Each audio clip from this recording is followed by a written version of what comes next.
American പാസ്പോർട്ടുകളിലെ ലിംഗസൂചകം പുരുഷനെന്നോ സ്ത്രീയെന്നോ മാത്രമായി പരിമിതപ്പെടുത്തണമെന്ന നയം നടപ്പിലാക്കാൻ അമേരിക്കൻ സുപ്രീം കോടതി അനുമതി നൽകി. ഇതുപ്രകാരം രാജ്യത്തെ ട്രാൻസ്ജെൻഡറുകൾക്ക് അവരുടെ ലിംഗസ്വത്വം പാസ്പോർട്ടിൽ രേഖപ്പെടുത്താനാവില്ല.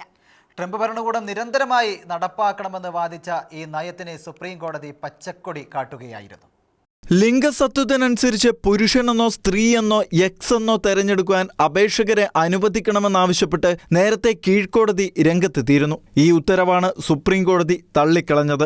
അതേസമയം കോടതിയിലെ 3 ജഡ്ജിമാർ ഈ വിധിയോട് വിയോജിച്ചെന്നാണ് റിപ്പോർട്ടുകൾ. ട്രാൻസ്ജെൻഡർ വിഭാഗത്തെ അപായപ്പെടുത്തുവാൻ ഈ വിധി വഴിയൊരുക്കുമെന്ന് ചൂണ്ടിക്കാട്ടിയാണ് ജഡ്ജിമാർ വിയോജിപ്പ് രേഖപ്പെടുത്തിയത്. പുരുഷൻ അല്ലെങ്കിൽ സ്ത്രീ എന്നിങ്ങനെ 2 ലിംഗഭേദങ്ങളെ മാത്രമേ അംഗീകരിക്കൂ എന്ന് കഴിഞ്ഞ ജനുവരിയിൽ ട്രംപ് ഭരണകൂടം ഒരു എക്സിക്യൂട്ടീവ് ഉത്തരവ് പുറപ്പെടുവിച്ചിരുന്നു. തുടർന്ന് പാസ്പോർട്ട് നിയമങ്ങൾ പരിഷ്കരിക്കുകയും ഇവ രണ്ടുമല്ലാത്ത ലിംഗഭേദത്തിന് അംഗീകാരം ഇല്ലാതാക്കുകയും ചെയ്തിരുന്നു. 1970കളിലാണ് അമേരിക്കൻ പാസ്പോർട്ടുകളിൽ ലിംഗപരമായ സൂചകങ്ങൾ ഉൾപ്പെടുത്തി തുടങ്ങിയത്. 90കളുടെ തുടക്കത്തിൽ ഡോക്ടറുടെ കുറിപ്പടിസ്ഥാനത്തിൽ അപേക്ഷകർക്ക് ഇത് മാറ്റാനുള്ള അനുമതിയും നൽകിയിരുന്നു. തുടർന്ന് ജോ ബൈഡൻ പ്രസിഡന്റായ 2021 രേഖകൾ ഹാജരാക്കണമെന്ന നിബന്ധന ഒഴിവാക്കുകയും ട്രാൻസ്ജെൻഡർ അപേക്ഷകർക്കായി എക്സ് എന്ന മൂന്നാമതൊരു ഓപ്ഷൻ കൂടി നൽകുകയും ചെയ്തിരുന്നു. International desk ഷെഖേന news.